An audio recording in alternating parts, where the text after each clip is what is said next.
Well, pensioners, don't worry. Don't worry, pensioners. Rachel Reeves says that you can afford your winter fuel payments, afford not to have your winter fuel payments. She has been talking about the fact that obviously she's under pressure because she's cut the winter fuel payments for a lot of pensioners. She said that she's gone on to say that they have worked hard all their lives and are now worried at the prospects of losing the winter fuel payment upon which they rely. That's Wendy Morton, for a former Tory cabinet minister, would you believe? But speaking in the House of Commons, Mr Reeves replied, the increases in the basic state pension mean that constituents of hers are £900 better off than they were a year ago, and of course energy bills are lower this year than they were last year. But it's important that we ensure that the 800,000 people who missed out on pension credit under the previous Conservative government now get access to that support, because those are the poorest pensioners, and at the moment they are living in poverty because the previous government failed to sign them up to pension credit. Now, I'm not a Conservative voter or a Conservative fan, but they always turn it back onto the previous government, don't they?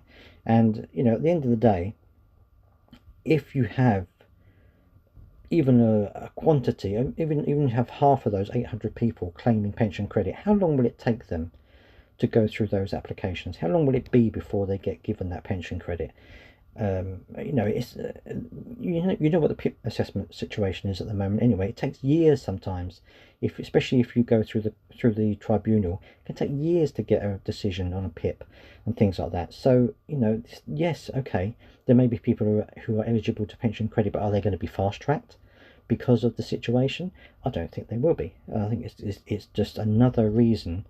And you know, and yeah, okay, the basic state pension may make people £900 better off, but everything else is going up as well. Food is going up.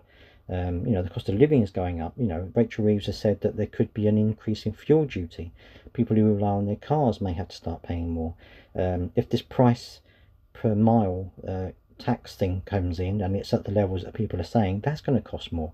This is all going to be something that's going to eat into people's public finances, and it's going to be very difficult for them to be able to balance all of this, as well as being able to heat their home or feed themselves. And I said in a previous video, what it means, all it's going to happen is it means that more pensioners are going to end up in A&E and in hospital because they're either not eating or they've got too cold, and they're going to have a series of illnesses coming in over the winter, and it's going to put more strain on the NHS. It's going to cost the government more to deal with those patients. And you know, okay, they're saving money in one direction, they're going to have to spend it in another. They just haven't thought this plan through very well at all. There are other things they could have done to claw back that money rather than taking it away from the pensioners. But let me know down in the comment section what you think. Don't forget to subscribe if you want more of this type of content, and yeah, let me know what you think down in the comment section. I would love to hear your thoughts on this, because it just feels as though the Labour Party are completely out of touch